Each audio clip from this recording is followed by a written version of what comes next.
बांग्लादेश में हिंदुओं पर हमले रुकने का नाम ही नहीं ले रहे। बांग्लादेश की सरकार मुस्लिम कट्टरपंथियों की जगह इस्कॉन के पुजारियों को गिरफ्तार करने में लगी है। ये सारे संकेत बताते हैं कि हमारे पड़ोस में सब कुछ ठीक नहीं है। आज हम आपको एक ऐसे कट्टरपंथी संगठन के बारे में बताने जा रहे हैं जो बांग्लादेश के झंडे के ऊपर तालिबान के झंडे को रखता है, उसकी तरह बांग्लादेश को चलाना चाहता है। यह संगठन ही इस्कॉन और हिंदुओं पर हमले के पीछे है। बांग्लादेश में मुस्लिम कट्टरपंथियों पर लगाम क्यों नहीं लग पा रही? बांग्लादेश में मंदिरों पर हमले रुक क्यों नहीं रहे? अगस्त महीने में शेख हसीना का तख्ता पलट हुआ और उसके बाद से बांग्लादेश में रहने वाले हिंदू निशाने पर आ गए। 4 महीने होने को आ रहे हैं, इसके बावजूद बांग्लादेश में हिंदुओं पर जुल्म बढ़ता ही जा रहा है। सवाल है क्यों? बांग्लादेश में हिंदू निशाने पर, इस्कॉन मंदिर निशाने पर, ये तो सब जानते हैं, लेकिन यह किसी की साजिश के तहत हो रहा है। आखिर वो कौन सा संगठन है जिसके निशाने पर इस्कॉन के अनुयायी, किसके निशाने पर बांग्लादेश की सरकार इस्कॉन के पुजारियों को गिरफ्तार कर रही है?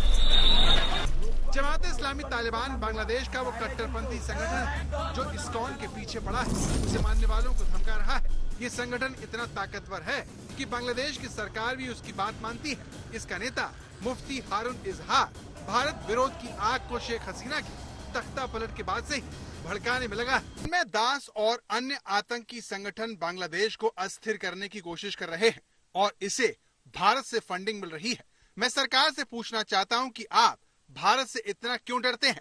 हमने देखा है कि मालदीव, नेपाल और श्रीलंका जैसे अन्य दक्षिण एशियाई देश भारत की गुलामी से कैसे बाहर आए हैं। आप देख सकते हैं कि हिफाजत इस्लाम के इस नेता के पीछे तालिबान का झंडा शान से फहराया जा रहा है। बांग्लादेश के चिटगांव में कट्टर इस्लामिक संगठन हिफाजत इस्लाम ने 8 नवंबर की शुरुआत में इस्कॉन के खिलाफ रैली निकाली। इसमें इस्कॉन भक्तों को पकड़ने, उनका कत्ल करने के नारे लगाए गए। इस्कॉन पर बैन न लगाने पर आंदोलन की धमकी दी गई, जिसके बाद बांग्लादेश की सरकार की तरफ से इस्कॉन पर प्रतिबंध लगाने की तैयारी देखी गई। सरकार की शह पाकर हिफाजत इस्लाम इस वक्त बेकाबू हो चुका है। इससे जुड़े कट्टरपंथी हिंदू मंदिरों को निशाना बना रहे हैं।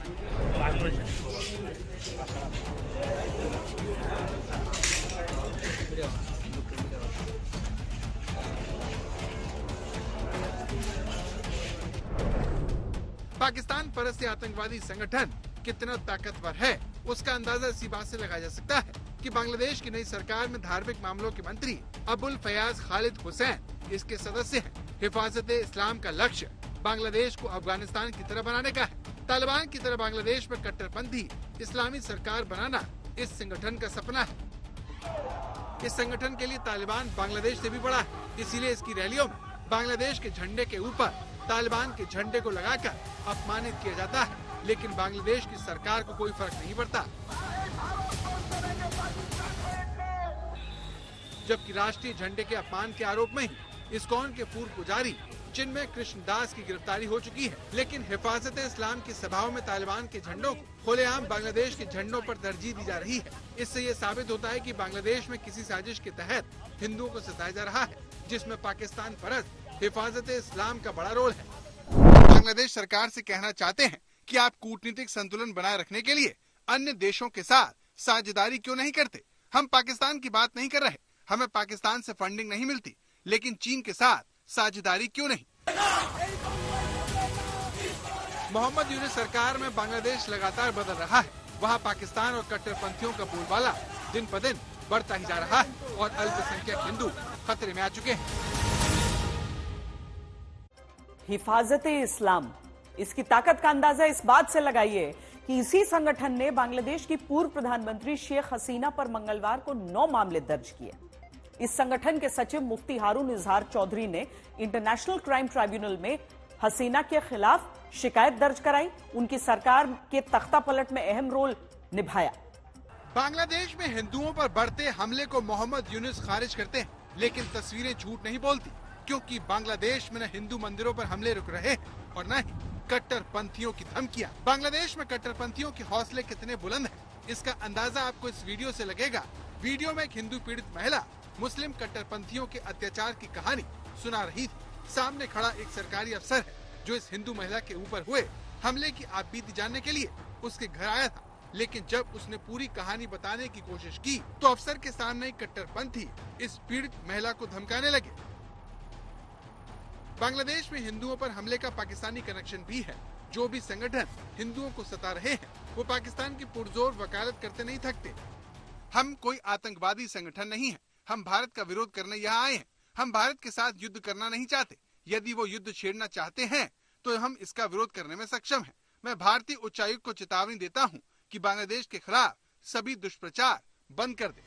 भारत और बांग्लादेश में बढ़ते तनाव के बीच ढाका विश्वविद्यालय के प्रोफेसर का वीडियो भी वायरल है, जिसमें वो सुझाव देते हैं कि बांग्लादेश को भारत को रोकने के लिए पाकिस्तान से J-7 लड़ाकू विमान खरीदने चाहिए और भारत के पूर्वोत्तर में उग्रवाद को खुलेआम समर्थन देना चाहिए। प्रोफेसर ने आगे भारत के पूर्वोत्तर राज्यों मणिपुर और मिजोरम में अशांति का जिक्र किया और सुझाव दिया कि बांग्लादेश असमिया विद्रोह को समर्थन देकर अस्थिरता का फायदा उठाए। उन्होंने कहा कि मणिपुर और मिजोरम पहले से ही चल रहे हैं। अगर असम के लोग उनसे जुड़ते हैं तो हमें इसका फायदा उठाना चाहिए। बांग्लादेश में पाकिस्तान से प्रेम कोई नई बात नहीं है। उसकी पूर्व प्रधानमंत्री खालिदा जिया ने हमेशा पाकिस्तान को तरजीह दी। इसलिए जब सेना ने शेख हसीना का तख्ता पलट किया तो सबसे ज्यादा खुशी पाकिस्तान को ही हुई। शेख हसीना के तख्ता पलट के बाद से ही पाकिस्तान के हौसले बुलंद हैं। शेख हसीना के जाते ही पाकिस्तान समर्थक खालिदा जिया के अच्छे दिन शुरू हो गए हैं। बांग्लादेश हाई कोर्ट ने ग्रेनेड हमले केस में पूर्व पीएम खालिदा जिया के बेटे तारिक रहमान को बरी कर दिया है। खालिदा जिया की पार्टी के नेताओं ने अपने नेता की रिहाई के बाद भारत पर हमले किए। रविवार को स्वाधीनता फोरम में बोलते हुए बांग्लादेश नेशनलिस्ट पार्टी के मिर्जा अब्बास ने बांग्लादेश की आजादी पर भारत की भूमिका पर भी सवाल उठाए। मिर्जा अब्बास ने कहा, भारत दो हिंदू देश बनाना चाहता है। ये चटगांव पर कब्जा करना चाहते हैं। हर कोई कहता है कि बांग्लादेश एक छोटा और गरीब देश है, लेकिन मैं मानता हूं कि बांग्लादेश एक उदार और मजबूत देश है। भारत को याद रखना चाहिए कि हमारे पास छोटी सेना है, लेकिन 1971 में हमने बिना ट्रेनिंग के लड़ाई लड़ी थी। बांग्लादेश के 20 करोड़ लोग सैनिक हैं। मिर्जा अब्बास ने कहा, यहाँ तक कि इसी साल तानाशाह हसीना को हमारे बेटों और बेटियों ने बिना हथियार की सत्ता से हटाया। भारत ने बांग्लादेश नहीं बनाया, हमने बांग्लादेश मुक्त करवाया। भारत ने तो पाकिस्तान को बांटा और ये अपने स्वार्थ में किया, न कि हमारे हित के लिए। तो बांग्लादेश में सत्ता परिवर्तन के बाद भारत को न सिर्फ धमकाया जा रहा है, बल्कि पाकिस्तान के साथ करीबी बढ़ाई जा रही है। एक तरफ बांग्लादेश का यह घटनाक्रम, इसमें कोई ताज्जुब नहीं होनी चाहिए कि पाकिस्तान की तरफ बांग्लादेश का झुकाव लगातार बढ़ता जा रहा है। नवंबर महीने में एक पाकिस्तानी मालवाहक जहाज बांग्लादेश के चटगांव बंदरगाह पर पहुंचा। ऐसा 5 दशकों में पहली बार हुआ था। पाकिस्तान के प्रधानमंत्री शहबाज शरीफ ने इस साल सितंबर में संयुक्त राष्ट्र महासभा के दौरान द्विपक्षीय सहयोग को मजबूत करने पर चर्चा की। मोहम्मद यूनुस के प्रशासन ने पाकिस्तान से आयातित चीजों के अनिवार्य फिजिकल निरीक्षण के प्रावधान को हटाया। बांग्लादेश की अंतरिम सरकार के ब्रॉडकास्टिंग और आईटी मंत्री नाहिद इस्लाम ने ढाका में पाकिस्तानी राजदूत के साथ बैठक के दौरान कहा कि बांग्लादेश पाकिस्तान के साथ 1971 के मुक्ति संग्राम के मुद्दे को सुलझाना चाहता है। अगस्त महीने में आई इस तस्वीर ने पहले ही संकेत दे दिया कि बांग्लादेश पाकिस्तान से अपनी करीबी बढ़ा रहा है। बांग्लादेश के हालात नहीं सुधर रहे, इसके खिलाफ देश में भी गुस्सा है। शहर शहर आज प्रदर्शन हुए। ममता बनर्जी ने बांग्लादेश में यूएन की शांति सेना भेजने की वकालत कर डाली। ये तोड़फोड़ अगरतला में बांग्लादेश के उच्चायोग में हुई। अगरतला में बांग्लादेश में इस्कॉन के पूर्व पुजारी चिन्मय कृष्णदास की गिरफ्तारी और पड़ोसी देश में हिंदुओं पर हो रहे हमले के खिलाफ प्रदर्शन किया गया। इसी दौरान बेकाबू भीड़ बांग्लादेश के उच्चायोग में घुस गई। इस तोड़फोड़ की विदेश मंत्रालय ने निंदा करते हुए उच्चायोग की सुरक्षा व्यवस्था बढ़ा दी। बांग्लादेश में हिंदुओं पर हमले का असर भारत की सियासत में भी हो रहा है। बीजेपी और तृणमूल कांग्रेस एक दूसरे को घेर रहे हैं। चिन्मय कृष्णदास की तत्काल रिहाई की मांग को लेकर कोलकाता में विरोध प्रदर्शन किया गया। इस बारे में जब ममता बनर्जी से पूछा गया तो उन्होंने इसे लेकर जिम्मेदारी केंद्र पर डालते हुए बड़ा बयान दिया। कहा कि बांग्लादेश में संयुक्त राष्ट्र की शांति सेना तैनात की जानी चाहिए।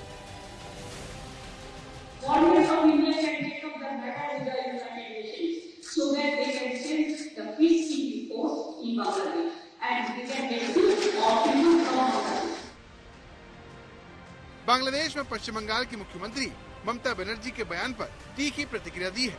बांग्लादेश में मोहम्मद यूनिस के नेतृत्व वाली अंतरिम सरकार में विदेश मामलों के सलाहकार मोहम्मद तौहीद हुसैन ने ममता बनर्जी के बयान के पीछे तर्क की जगह राजनीति बताया।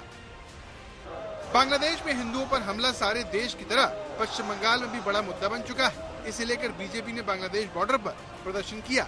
शुभेंदु अधिकारी के नेतृत्व में हुए इस विरोध के जरिए बांग्लादेश को चेतावनी दी गई कि अगर हिंदुओं पर अत्याचार नहीं रुके तो फिर भारत से उसे निर्यात होने वाला सामान रोक दिया जाएगा। पश्चिम बंगाल में बांग्लादेश हमेशा से एक बड़ा मुद्दा रहा है, लेकिन सवाल ये है कि बांग्लादेश में हिंदुओं पर हो रहे हमले से राज्य की राजनीति कितनी बदलेगी।